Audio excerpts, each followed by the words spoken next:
Avec vous, Mathieu, un autre univers. Attention, on remonte le temps. Avec, est-ce que c'est une collection? Cet album qui sort, c'est Pompéi. une nouvelle série. Ouais. C'est une nouvelle série, voilà, c'est le mot que je cherchais, aux éditions Anspach. Dites-nous tout, Mathieu. Alors, depuis toujours, vous savez, le nom Pompéi, ça fait rêver un peu les scénaristes et les auteurs dans le monde entier. On a vu des films, on a eu des livres, on a eu évidemment des séries. Et là, pour la première fois, donc, on a Pompéi en bande dessinée.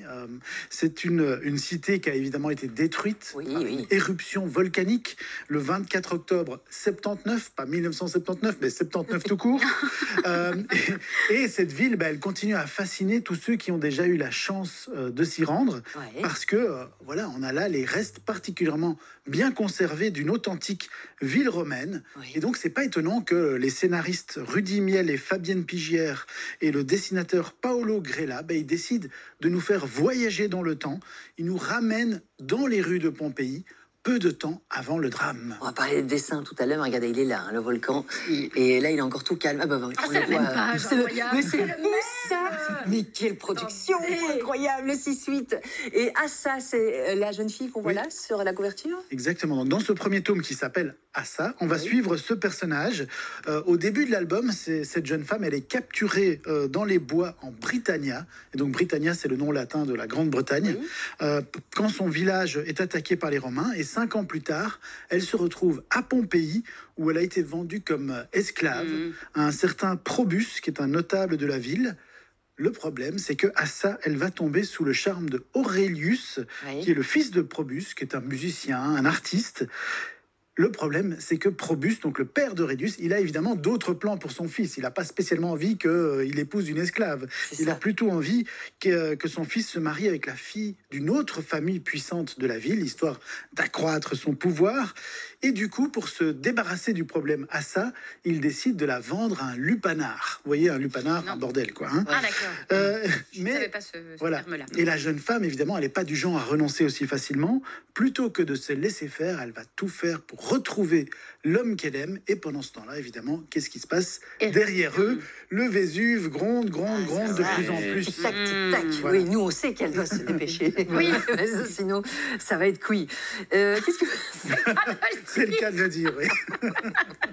Qu'est-ce qui vous a plu dans cette bande dessinée, Mathieu? Ce qui m'a plu, c'est que l'objectif des auteurs, ce n'est pas de nous donner un cours d'histoire, mais c'est de nous raconter une bonne histoire. Et donc, leur ambition, c'est pas de faire du documentaire, c'est de faire de la fiction.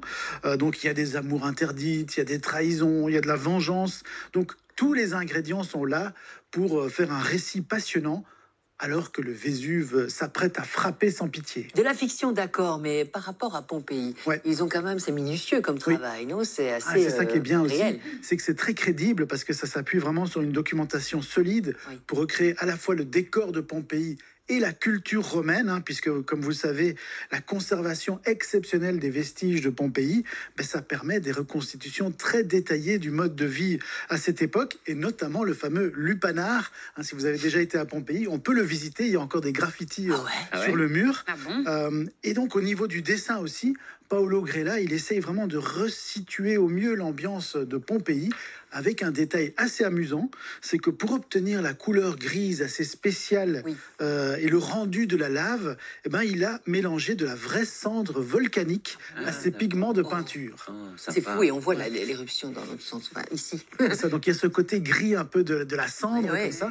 Ça vient vraiment du volcan. Et les dessins et les couleurs sont somptueux.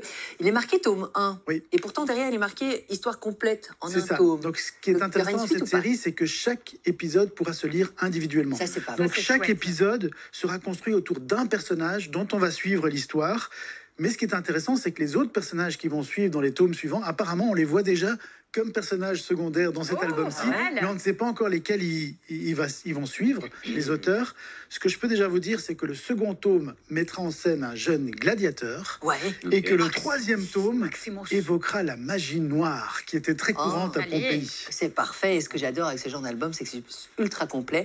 Après, on nous emmène au-dessous du volcan, avec les esclaves, la rue aussi, la vie, les louves sur le pouce, plaisir du bain, maison et jardin. Et ça, c'est très explicatif. Exactement. Et, très réel, donc et ça donne envie d'aller visiter Pompéi. Moi, j'y ai été l'été passé, je pense, et c'est vraiment beau, hein. fascinant. Fascinant. Pompéi, Assa, un album à remporter là tout de suite. On joue maintenant par SMS au 6003. Démarrez votre message par Pompéi, c'est le nom. Pompéi, nom, prénom, coordonnée complète, adresse mail, tout ça au 6003. Un album offert par les éditions 11 packs, peut-être, qui arrive chez vous dans quelques jours. Jouez maintenant si ça vous dit. Rendez-vous au 6003 75 cents par message envoyé. Mathieu, toute autre chose. Et retour chez nous. Oui. Avec cet ouvrage sur les inondations, les grosses inondations. Après Pompéi, je vais vous amener plutôt dans la région liégeoise, où vous vous souvenez que durant l'été 2021, l'eau a débordé à beaucoup d'endroits. Et ça a généré pas mal de situations assez catastrophiques, dont celle-ci qui est expliquée dans le roman graphique Après l'orage. On en parle dans quelques minutes, après les infos qui arrivent dans 3 minutes. On marque une pause, on se retrouve juste après, et puis je vous emmène en Drôme. Oui, en Ardèche avec Adrien Jovenot. À tout de suite.